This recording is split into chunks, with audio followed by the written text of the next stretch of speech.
பிதா, குமாரன், பரிசுத்த ஆவியின் திரியேக திருநாமம் நம் ஒவ்வொருவரையும் ஆசீர்வதித்து காப்பதாக. ஆமென். திருத்துவ பண்டிகைக்கு பின்வரும் 11வது ஞாயிற்றுக்கிழமை இந்த நாளுக்காக, இந்த நாளில் இந்த சிறிய ஆராதனைக்காக ஜெபத்தை கேட்கும் எங்கள் தேவா, ஜெபத்தின் வாஞ்சை தந்தருளும், ஜெபத்திலே தரித்திருந்து ஜெபத்தின் மேன்மை காண செய்வீர் என்ற 164வது கீர்த்தனையை இணைந்து பாடுவோம். கீர்த்தனையின் 164 ஜெபத்தை கேட்கும் எங்கள் தேவா என்ற பாடலை சேர்ந்து பாடுவோம்.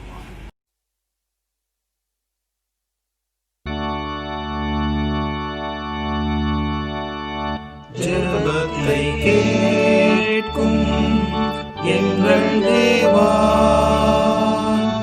ஜெபத்தின் வாஞ்சை தந்தருளும், ஜெபத்திலே தரித்திருந்து ஜெபத்தின் மேன்மை காண செய்வீர். ஜெபமே ஜீவன், ஜெபம் ஜெயம், ஜீவியத்திற்கு இதுவே சட்டம். ஜெபமே ஜீவன், ஜெபம் ஜெயம், ஜீவியத்திற்கு இதுவே சட்டம்.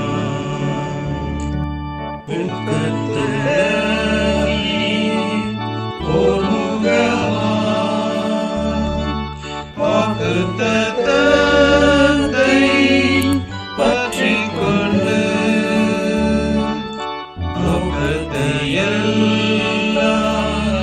நேர்மையாக்கி கேட்கும்படி கிருபை செய்வீர். ஜெபமே ஜீவன், ஜெபம் ஜெயம், ஜீவியத்திற்கு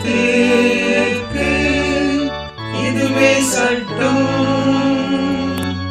ஜெபமே ஜீவன், ஜெபம் ஜெயம், ஜீவியத்திற்கு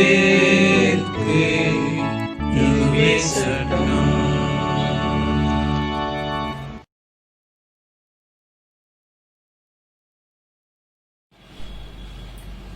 இந்த நாளின் அருளுரைக்காக திருச்சபை நமக்கு கொடுத்திருக்கிற அருளுரை பகுதி, திருமறை பகுதி பரிசுத்த லூக்கா எழுதிய நற்செய்தி நூல் 18ஆம் அதிகாரம் 9ஆம் வசனம் தொடங்கி 14ஆம் வசனம் முடியும்.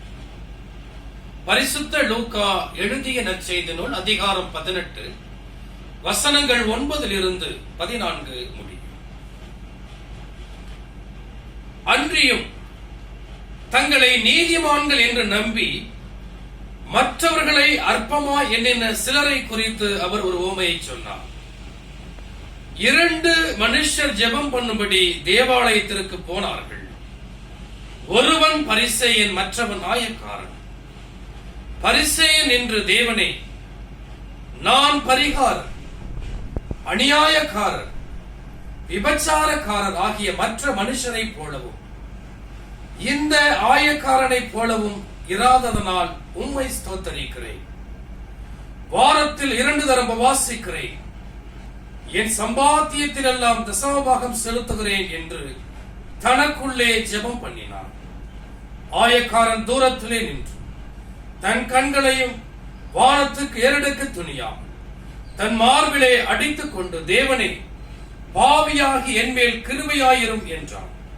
அவனல்ல, இவனே நீதிமானாக்கப்பட்டவனாய் தன் வீட்டுக்கு திரும்பி போனான் என்று உங்களுக்கு சொல்லுகிறேன்.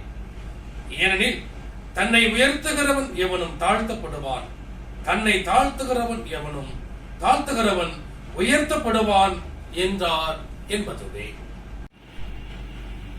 நம்முடைய பிதாவாகிய கடவுளிடத்திலிருந்தும் ஆண்டவராகிய இயேசு கிறிஸ்துவினிடத்திலிருந்து உங்களுக்கு கிருபையும் சமாதானமும் உண்டாவதாக. ஆம். கிறிஸ்துவுக்குள் எனக்கு அன்பான தேவ ஜனமே,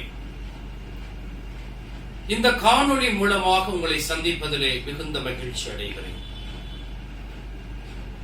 இந்த காணொளியை பார்த்து கேட்டுக்கொண்டிருக்கிற ஒவ்வொரு பிள்ளைகளையும் ஆண்டவராகிய இயேசு கிறிஸ்துவின் திரு பெயரினாலே அன்போடு வாழ்த்துகிறேன். ஒவ்வொருவருக்கும் என்னுடைய தோத்திரங்களையும் நான் உரித்தாக்கிக் கொள்ளுகிறேன். திருத்துவ பண்டிகைக்கு பின்வரும் 11வது ஞாயிற்றுக்கிழமை.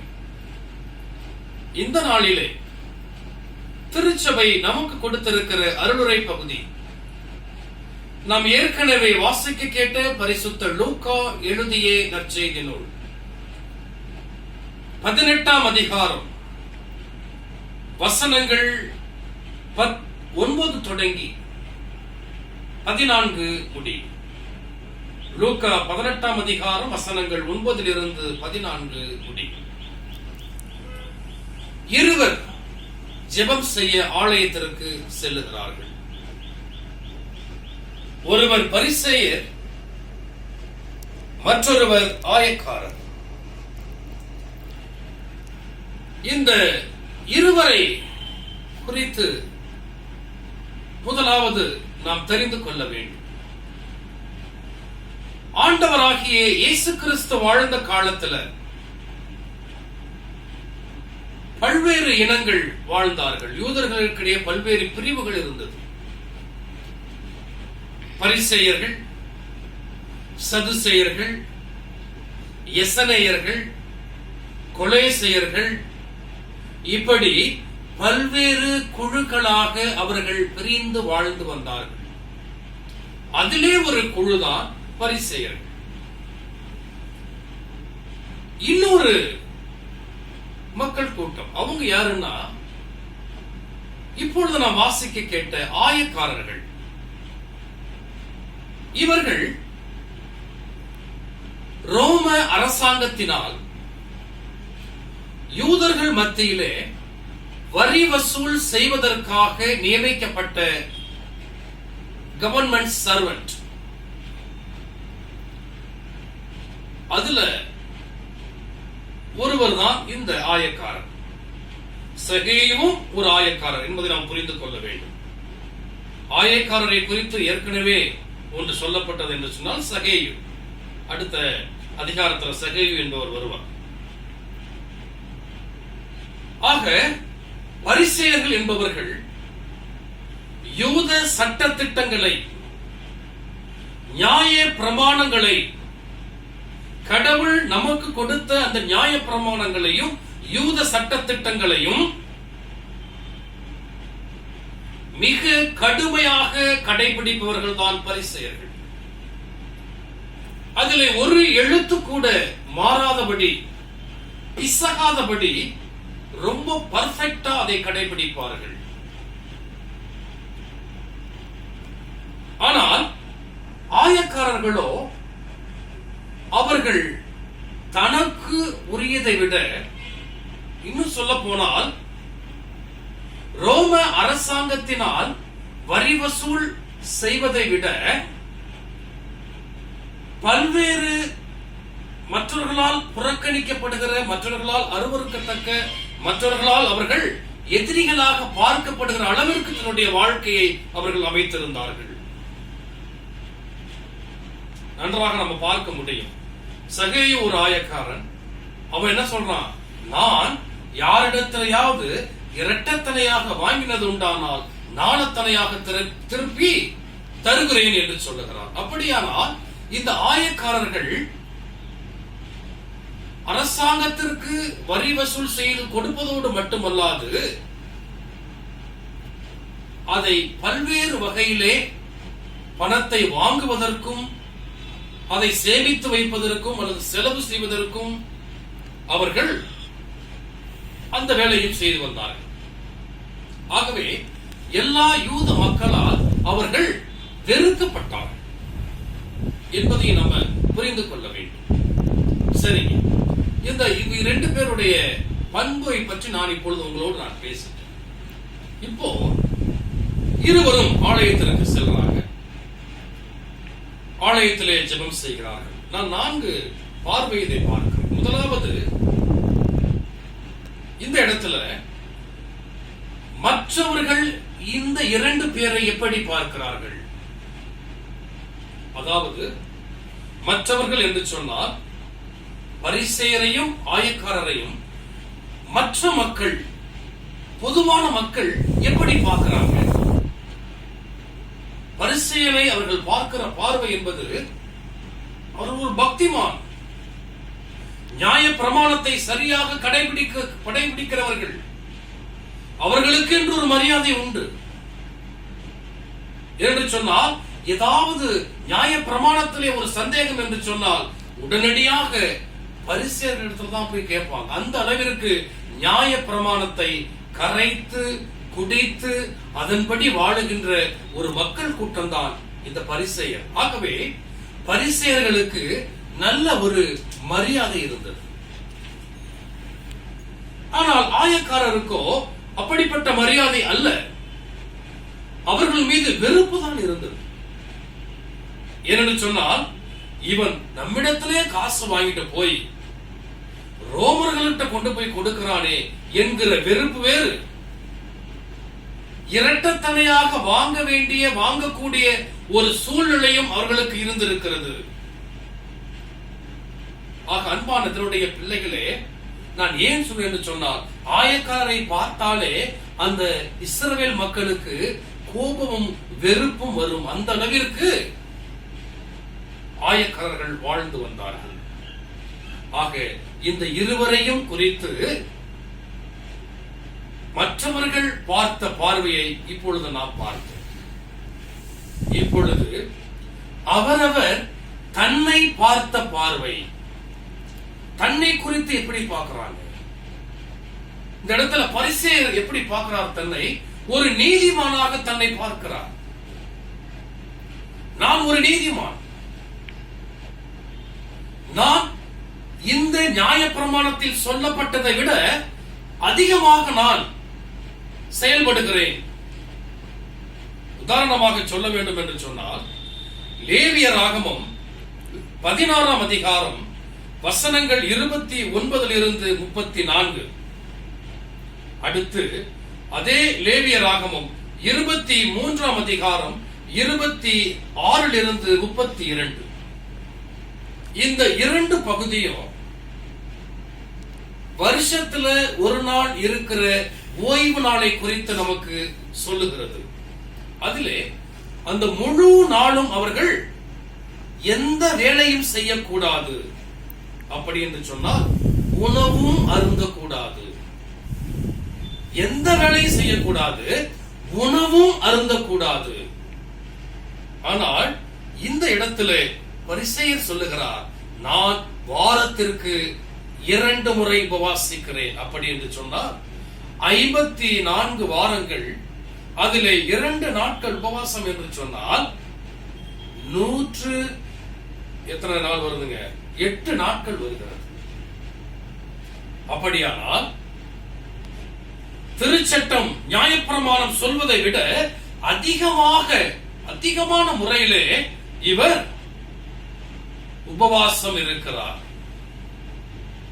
அது மட்டுமல்ல, இங்கே லேவியராகமம் 27:30 சொல்லப்படுகிறது, முதல் விளைச்சல், முதல் பலன் எல்லாவற்றையும் கடவுளுக்கு தசம பாகமாக கொடுக்க வேண்டும். அந்த காரியத்தையும் மிக பர்ஃபெக்டா, மிக சரியாக செய்கிறவராக தன்னை காட்டிக் கொள்ளுகிறார் பரிசேயர். ஆகவே ஜெபத்திலே அவர் என்ன சொல்றாரு? தன்னை ஒரு நீதிமானாக தன்னை பார்க்கிறார். ரொம்ப அதிக நீதிமானாக பார்க்கிறார். நீதிமான் என்பதை விட ரொம்ப அதீத நீதிமானாக தன்னை பார்க்கிற ஒரு நிலைமையை பார்க்க முடியும். ஆனால் ஆயக்காரனோ, அவன் தன்னை பார்த்த பார்வை, நான் ஒரு பாவி, நான் ஒரு பாவி, எனக்கு இறங்கும் என்கிறான். நான் ஒரு பாவி, உம்மை பார்க்க கூட தகுதி இல்லாத ஒருவன் நான். உம்மிடத்திலே பேச தகுதி இல்லாத ஒருவன் நான். ஆகவே அவர் வானத்தை அண்ணாந்து பார்க்க முடியாதபடி தன்னுடைய தலைகளை தரையிலே பார்த்து கடவுளை வணங்குகிறார். கர்த்தரிடத்திலே விண்ணப்பத்தை எடுக்கிறார். அன்பான தேவ ஜனமே, முதலாவது நம்ம பார்த்தோம், இவர்கள் இருவரையும் மற்றவர்கள் எப்படி பார்த்தார்கள் என்று பார்த்தோம். இப்பொழுது இவர்கள் இருவரும் தன்னை எப்படி பார்த்து கொண்டார்கள் என்று பார்க்கின்ற பொழுது, பரிசேயன் தன்னை ஒரு அதீத நீதிமானாக எண்ணினான். ஆயக்காரனோ தன்னை ஒரு பாவியாக எண்ணினான். மூன்றாவதாக, அவர்கள் ஒருவரை ஒருவர் எப்படி பார்த்தார்கள்? அதாவது பரிசேயன் ஆயக்காரனை எப்படி பார்த்தான், இந்த ஆயக்காரன் பரிசேயனை எப்படி பார்த்தான் என்பதுதான் இப்பொழுது நம்ம பார்க்க போகிறோம். இதே லூக்கா 18ஆம் அதிகாரம் 11வது வசனத்தை வாசித்தோம் என்று சொன்னால், பரிசேயன் நின்று, தேவனே, நான் பரிகாரர், அநியாயக்காரர், விபச்சாரக்காரர் ஆகிய மற்ற மனுஷரை போலவும் இந்த ஆயக்காரனை போலவும் இராததனால் உம்மை ஸ்தோத்தரிக்கிறேன். இந்த இடத்துல என்ன சொல்லுகிறார் என்று சொன்னால், நான் இந்த ஆயக்காரனை போல அல்ல.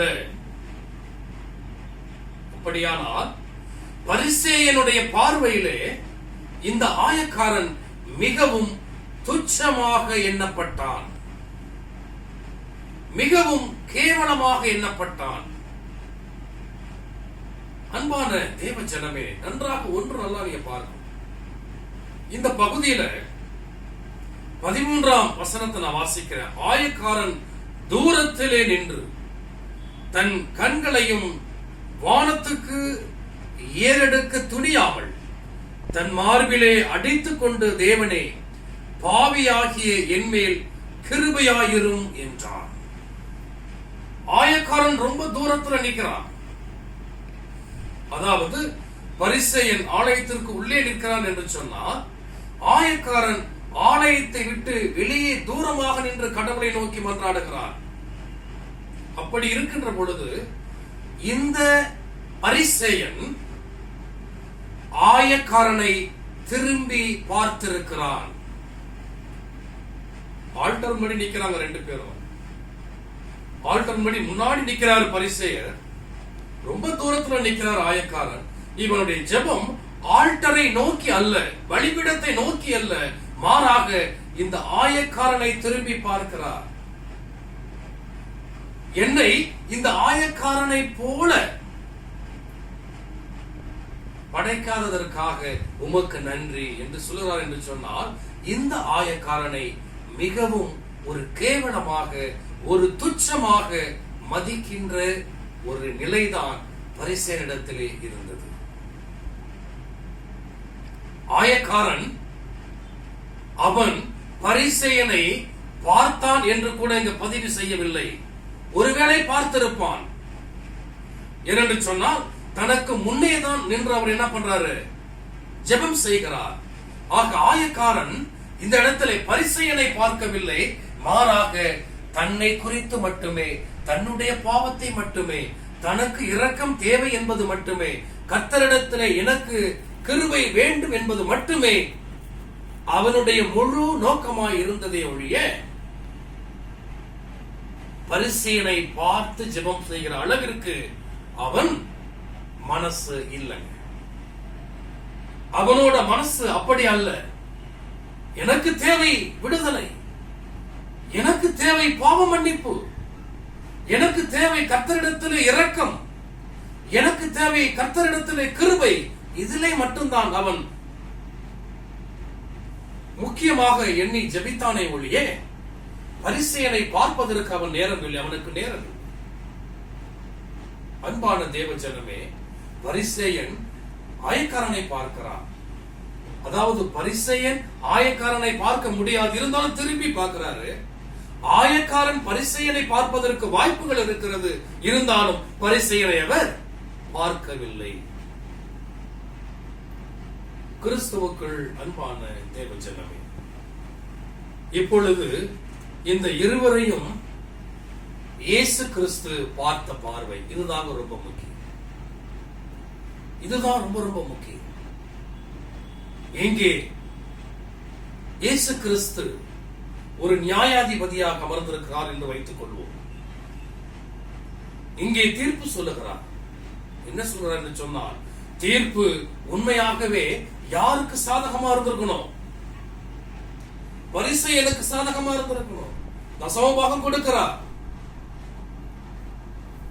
மிகவும் பக்தி உள்ளவனாக இருக்கிறார். உபவாசம் இருக்கிறார். நியாய பிரமாணங்களை மிக சரியாக கடைபிடிக்கிறார். இப்படி இருக்கிற ஒரு நபரை விட்டு ஒரு பாவியை ஒரு கடவுளுக்கு விரோதமாகவும் மக்களுக்கு விரோதமாகவும் ரோம அரசாங்கத்திற்கு ஆதரவாக செயல்படுகிற ஒருவருக்கு நீதிமான் என்கிற மிகப்பெரிய பட்டத்தை கொடுக்கிறார். நீதிமானாக மாற்றப்பட்டிருக்கிறான் என்கிற ஒரு செய்தியை நமக்கு சொல்லுகிறார். அன்பான தேவ ஜனமே, ஒருவேளை நான் ஒரு ஆயராக இருந்து 2 பேர் இதே நிலையிலே நல்ல சர்ச்சை பண்ணி கட்டுறவங்க ஒருத்தவங்க, உபவாச கூட்டத்தில் பங்கெடுக்கிற ஒருத்தவங்க, எல்லா நிலையிலும் சரியாக இருக்கிறவங்க, இன்னொரு பக்கம் பாவி, இப்படி ஜெபம் செய்கின்ற பொழுது நான் யாருக்கு சாதகமாக தீர்ப்பு சொல்லியிருப்பேன்? கண்டிப்பாக இந்த சர்ச்சைக்கு டெய்லி வராங்க, சர்ச்சைக்கு உபவாசம் இருக்கிறாங்க, சர்ச்சைக்குரிய அந்த எல்லா அந்த காசு, அதற்குரிய அந்த எல்லா நியாய பிரமாணத்தில் சொல்லப்பட்ட எல்லாவற்றையும் மிக சரியாக செலுத்துகிறார்கள். தசமபாகம் செலுத்துறாங்க, கடவுளுக்கு கொடுக்க வேண்டியதை சரியா கொடுக்கிறாங்க.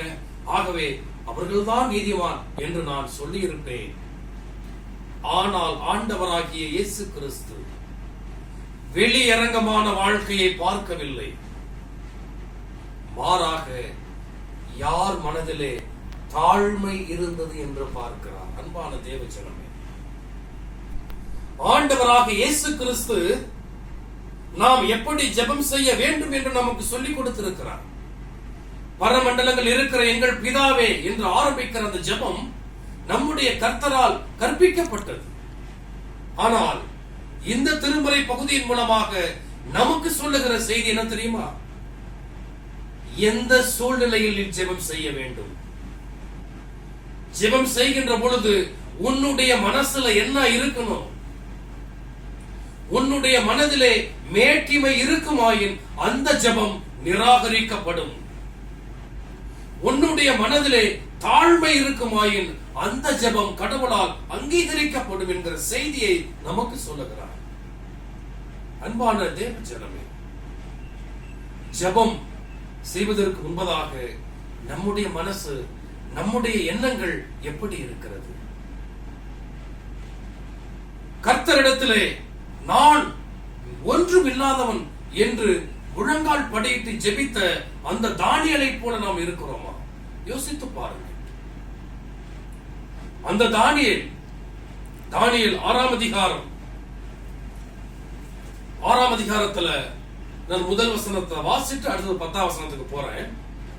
ராஜ்யம் முழுவதையும் ஆளும்படிக்கு தன் ராஜ்யத்தின் மேல் 120 தேசாதிபதிகளையும், ராஜாவுக்கு நஷ்டம் வராதபடிக்கு அந்த தேசாதிபதிகள் கணக்கு ஒப்புவிப்பதற்காக அவர்களுக்கு மேலாக 3 பிரதானிகளையும்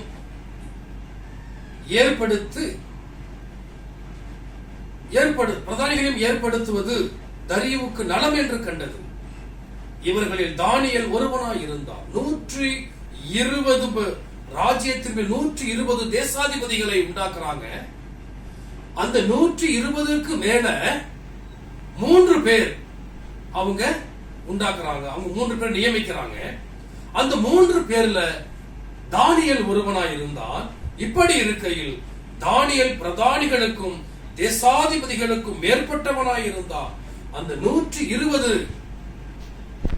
தேசாதிபதிகளுக்கும் 3 பிரதானிகளிலே இவன் மேற்பட்டவனாக இருந்தான். நல்லா நீங்க அடுத்த வசனம் படிச்சீங்கன்னா, தானியேலுக்குள் விசேஷித்த ஆவி இருந்தமையால் அவனை ராஜ்யம் முழுமைக்கும் அதிகாரியாக ஏற்படுத்த ராஜா நினைத்தான். ராஜ்யம் முழுமைக்கும் அவன் அதிகாரியாக நியமிக்கப்படுகிறாங்க. அந்த தானியேல் அதே 6ஆம் அதிகாரம் 10ஆம் வசனத்துல எப்படி ஜெபம் பண்றாருன்னு பாருங்க. தானியேலோ வென்றார். அந்த பத்திரத்துக்கு கையெழுத்து வைக்கப்பட்டது என்று அறிந்த போதிலும் தன் வீட்டுக்குள்ளே போய் தன் மேல் அறையிலே எருசலேமுக்கு நேராக பலகணிகள் திறந்திருக்கு. அங்கே தான் முன் செய்து வந்தபடியே தினம் 3 வேளையும் தன் தேவனுக்கு முன்பாக முழங்கால் படியிட்டு ஜெபம் பண்ணி ஸ்தோத்திரம் செலுத்தினான். அன்பான தேவஜனமே, ஒரு பிரதானி, அந்த ராஜ்யம் முழுவதற்கும் அதிகாரி, கடவுளுக்கு முன்பாக முழங்கால் படியிடுறவனாக இருந்தான். அவனை பார்த்து எத்தனையோ பேர் முழங்கால் போடுவாங்க, அவனை பார்த்து எத்தனையோ பேர் பணிந்து கொள்வார்கள். ஆனால் இவனோ கடவுளுக்கு முன்பாக பணிகிறவனாக இருந்தான். அன்பானவருடைய பிள்ளைகளே, பணிவு, தாழ்மை மட்டுமே ஒருவரை உயர்ந்த நிலைக்கு கொண்டு வரும் என்பதற்கு இந்த ஜெபம் செய்கிற இந்த உவமையும் தானியேலுடைய வாழ்க்கையும் நமக்கு முன் உதாரணமாக இருக்கிறது என்பதை மட்டும் நாம் புரிந்து கொள்ள வேண்டும். கிறிஸ்துவுக்குள் அன்பான தேவ ஜனமே, ஒரு காரியத்தை இன்னொரு காரியத்தை நான் உங்களோடு சொல்ல கடமைப்படுகிறேன். இது நம்ம இந்தியாவில் நடந்த ஒரு முக்கியமான ஒரு சம்பவம். கடந்த 2019ஆம் ஆண்டு ராகுல் காந்தி, காங்கிரஸ் கட்சியினுடைய தலைவராக ராகுல் காந்தி அவர்கள் பிரச்சாரத்திற்காக தமிழகம் வருகிறார். தமிழகத்திலே சென்னையில் இருக்கிற ஒரு பெண்கள் கல்லூரி அவரை விருந்தினராக அழைக்கிறது. அவரோடு நேர்காணலும் நடைபெறுகிறது. நான் அந்த கல்லூரியின் பெயர் ஸ்டெல்லா மேரிஸ் என்று நான் நினைக்கிறேன். அது தொலைக்காட்சியில நேரலையாகவும் ஒளிபரப்பப்பட்டது. அதை நான் பார்த்தேன். அந்த மாணவிகள் நிறைய கேள்விகளை அவரிடத்திலே கேட்கிறார்கள். அப்படி கேட்கின்ற பொழுது எல்லா கேள்விகளுக்கும் அவர் விடையை ரொம்ப திருப்திகரமாக சொல்லுகிறார். அப்படி என்னை கவர்ந்த ஒரு கேள்வி, ஒரு பெண் அவரிடத்துல கேட்கிறாங்க, what did you learn from your mother அப்படின்னு கேட்கிறாங்க. அவர் ஒரு நொடி கூட தாமதிக்கவில்லை. அந்த கேள்விக்கு யோசிக்கவும் இல்லை, அல்லது என்ன சொன்னா, எந்த விடை சொன்னா பொருத்தமா இருக்கும், எல்லாரும் விரும்புவாங்க அப்படி என்று ஒரு 5 நொடி கூட அவர் யோசிக்கவில்லை. அடுத்த நொடியே அந்த பெண்ணை திரும்பி பார்த்து சொன்னார், ஹியூமிலிட்டி அப்படின்னு கை எப்படி காமிச்சு சொன்னாங்க, ஹியூமிலிட்டி அப்படின்னு. அந்த வார்த்தை என்னை தொட்டது. அந்த கேள்வி ரொம்ப சிறப்பாக இருந்தது. அவர் சொன்ன பதில் அதைவிட சிறப்பாக இருந்தது. ஏன் தொட்டது? நம்ம எல்லாருக்குமே தெரியும், இந்தியாவில் இருக்கிற, இந்தியாவில் பிறந்த, இந்தியாவை பற்றி தெரிந்த எல்லோருக்குமே தெரியும், நேரு ஃபேமிலி, நேரு குடும்பம் என்று சொன்னால் அது மிகப்பெரிய ஒரு ராயல் ஃபேமிலி இந்தியாவில். அவருடைய ஜவஹர்லால் நேரு அவர்கள் பிரதமர், அவருடைய மகள் இந்திரா காந்தி பிரதமர், அவர்களுடைய மகன் ராஜீவ் காந்தி பிரதமர்.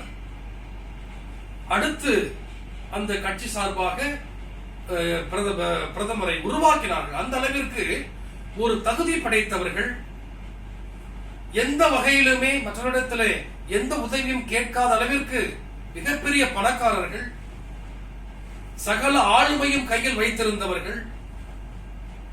எல்லாவற்றையும் விட என்னுடைய இனம், என்னுடைய ஜாதிதான் உயர்ந்த ஜாதி என்று சொல்லுகிற அந்த பிராமண சமூகத்திலிருந்து வந்தவர்கள் தான் அந்த குடும்பம். பிராமணனோட சிந்தனை எப்படி இருக்கும்? நான் உயர்ந்தவன், எனக்கு கீழே தான் எல்லோருமே. நான் தலையிலிருந்து பிறந்தவன், பிரம்மனுடைய தலையிலிருந்து நான் பிறந்தவன்.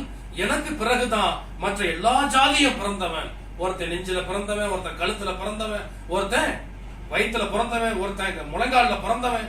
இப்படி ஒவ்வொரு அடுக்கடுக்கான ஒரு சாதி பிரிவை உருவாக்கி நான் உயர்ந்தவன் என்று சொல்லுகிற அந்த பிராமண இனத்திலிருந்து வந்தவர் தான் இந்த குடும்பம். அவரை பார்த்துதான் இந்த கேள்வி. அவர் தான் சொல்றாரு, ஹியூமிலிட்டி என்று சொல்லுகிறார். இட் மீன்ஸ் பணிவு, அடக்கம், தாழ்மை. ரொம்ப பிடிச்சிருச்சு இந்த பதில், எனக்கு ரொம்ப பிடித்திருந்தது. வெளிநாட்டிலே சென்று கல்வி கற்றவரும் கூட அவர். அன்பான தேவ ஜனமே, எனக்கு அடுத்த கேள்வி தோன்றியது. தன்னுடைய தாயிடமிருந்து அவர் கற்றுக்கொண்டது என்னுடைய தாய் எனக்கு கற்றுக் கொடுத்தது என்று அவர் இந்த பதிலை சொல்வார்களே, ஆனால் அந்த தாய்க்கு இந்த ஹியூமிலிட்டி எங்கிருந்து வந்திருக்க வேண்டும்? நான் தெரிந்து கொண்டேன், நான் புரிந்து கொண்டேன், இந்த பைபிள் தாங்க அவர்களுக்கு கற்றுக் கொடுத்திருக்க வேண்டும். இந்த பைபிள் தான் அவர்களுக்கு கற்றுக் கொடுத்திருக்க வேண்டும். பிலிப்பியர், இன்னும் சொல்ல போனா ஆண்டவராகிய இயேசு கிறிஸ்துவினுடைய வாழ்க்கை வரலாறு தாங்க ஒருத்தனுக்கு தாழ்மையை கற்றுக் கொடுக்க முடியும். பாருங்க, பிலிப்பியர் 2ஆம் அதிகாரம் 5ஆம் வசனத்திலிருந்து வாசிக்கிறேன். கிறிஸ்து இயேசுவில் இருந்த சிந்தையே உங்களிலும் இருக்க கடவுள். அவர் தேவனுடைய ரூபமாயிருந்தும் தேவனுக்கு சமமாயிருப்பதை கொள்ளையாடின பொருளாக எண்ணாமல் தம்மை தாமே வெறுமையாக்கி அடிமையின் ரூபம் எடுத்து மனுஷர் சாயலானார். அவர் மனுஷ ரூபமாய் காணப்பட்டு மரண பரியந்தம், அதாவது சிலுவையின் மரண பரியந்தம் கீழ்ப்படிந்தவராகி தம்மை தாமே தாழ்த்தினார். சிலுவை மரண பரியந்தம் கீழ்ப்படிந்து தன்னை தாழ்த்தின ஒரு கடவுள், ஒரு தெய்வம், ஒரு இரட்சகர், அது ஆண்டவராகிய இயேசு கிறிஸ்து மட்டுமே. அந்த ஆண்டவராகிய இயேசு கிறிஸ்து தாங்க அவங்க தாயாருக்கு இந்த தாழ்மையையும் இந்த பணிவு இந்த அடக்கத்தையும் கற்றுக் கொடுத்திருக்க வேண்டும். எனக்கு அன்பான தேவஜனமே, அன்பான தேவஜனமே, நம்மிடத்திலே அப்படிப்பட்ட சிந்தனை இருக்க வேண்டும். நம்மிடத்திலே தாழ்மை என்கிற சிந்தனை நமக்குள்ளே இருக்க வேண்டும். தாழ்மை தாங்க ஒரு மனுஷனை மேன்மைக்கு வழிநடத்தும். பைபிள் தெளிவா சொல்லுது. பைபிள் நமக்கு தெளிவா சொல்லுகிறது.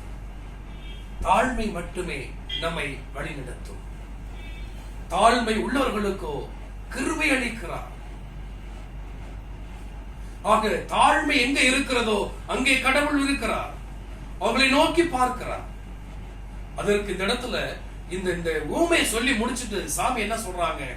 தன்னைத்தானே தாழ்த்துகிறவன் உயர்த்தப்படுவான், தன்னைத்தானே உயர்த்துகிறவன் தாழ்த்தப்படுவான் என்று முடிக்கிறாங்க சாமி.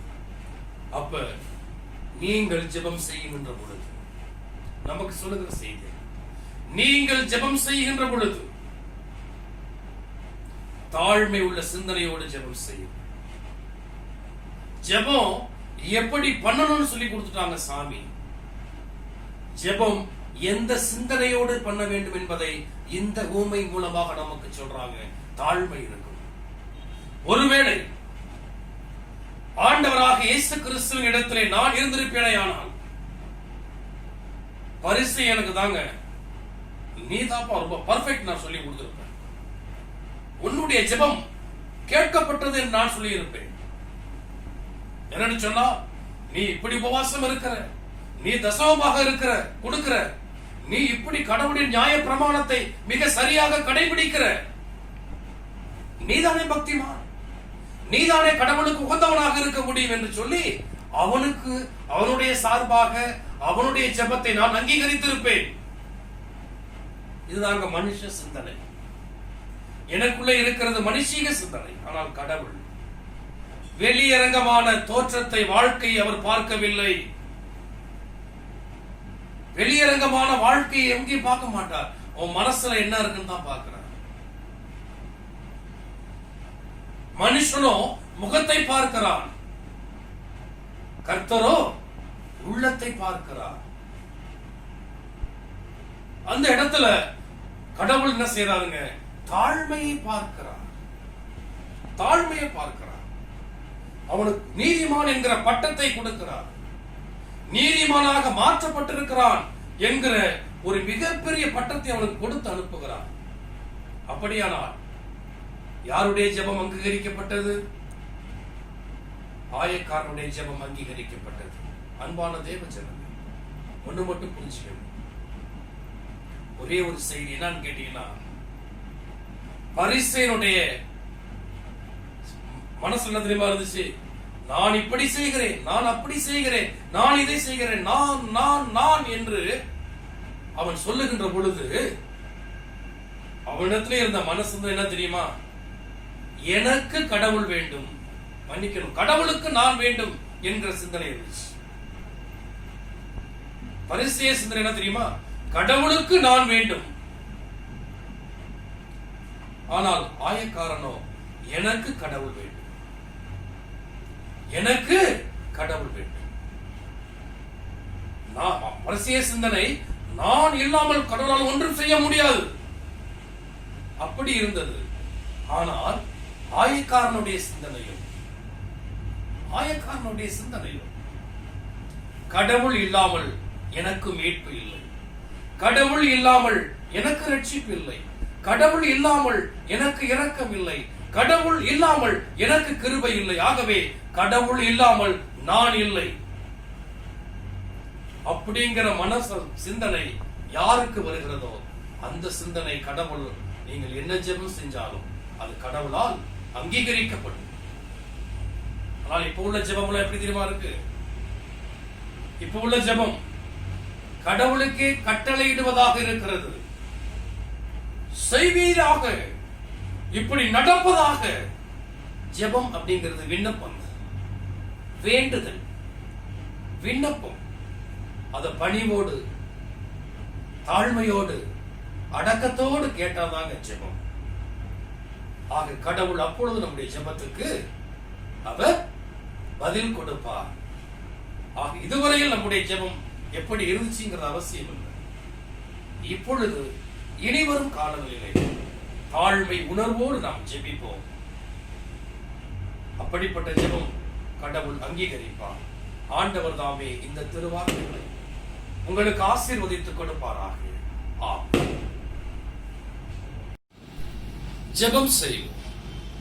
எங்களை நேசிக்கிற நல்ல ஆண்டவரே, இப்பொழுதும் கூட சுவாமி, நாங்கள் உம்மை பணிவோடு, அடக்கத்தோடு, தாழ்மையோடு இடத்துல வேண்டுதல் செய்கிறோம் ஆண்டவரே.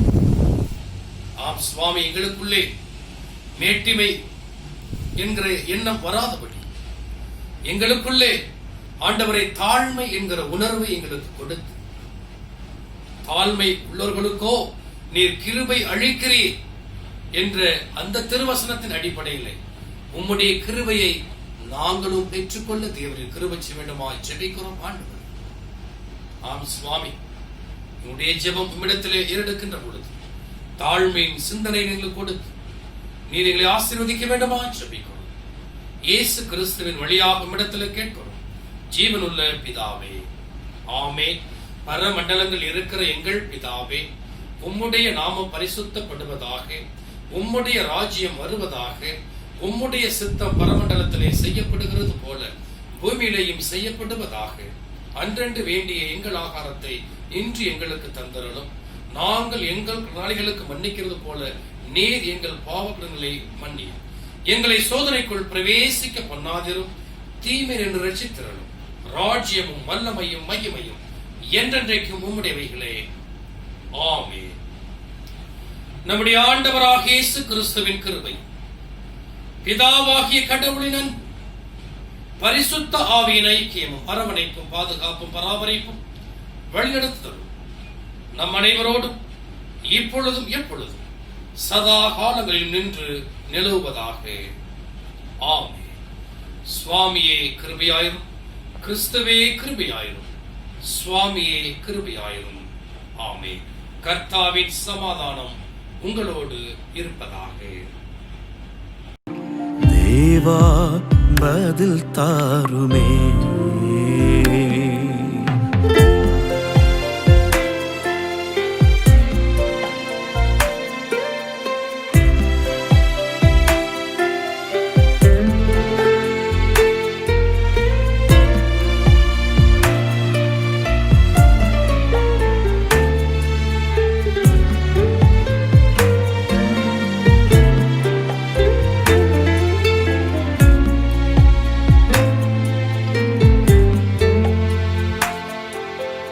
உம்மோடு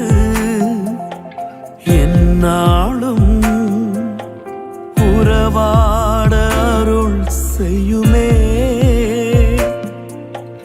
கர்த்தாவே உம் வார்த்தையை கேட்டிட காத்திருப்பேனே. உம்மோடு எந்நாளும் உறவாட அருள் செய்யுமே. கர்த்தாவே உம் வார்த்தையை கேட்டிட காத்திருப்பேனே. எந்தன் ஜெப வேளை உமை தேடி வந்தேன். தேவா பதில் தாருமே. எந்தன் கோட்டை எந்தன் தஞ்சம் நீரே, உம்மை நான் நாடி வந்தேன். எந்தன் கோட்டை எந்தன் தஞ்சம் நீரே, உம்மை நான் நாடி வந்தேன். எந்தன் ஜெப வேளை உம்மை தேடி வந்தேன். தேவா பதில் தாருமே.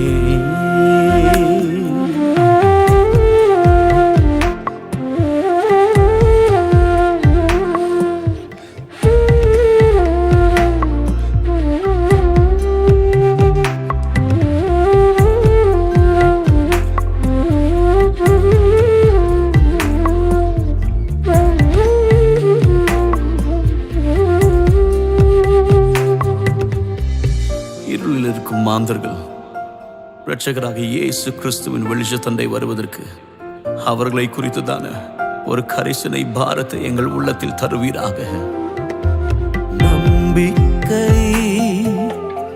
இல்லாமல் அழிகின்ற மாந்தர்களை மீட்டிடும் என் இயேசுவே.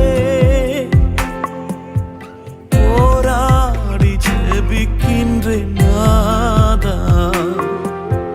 நம்பிக்கை இல்லாமல் அழிகின்ற மாந்தர்களை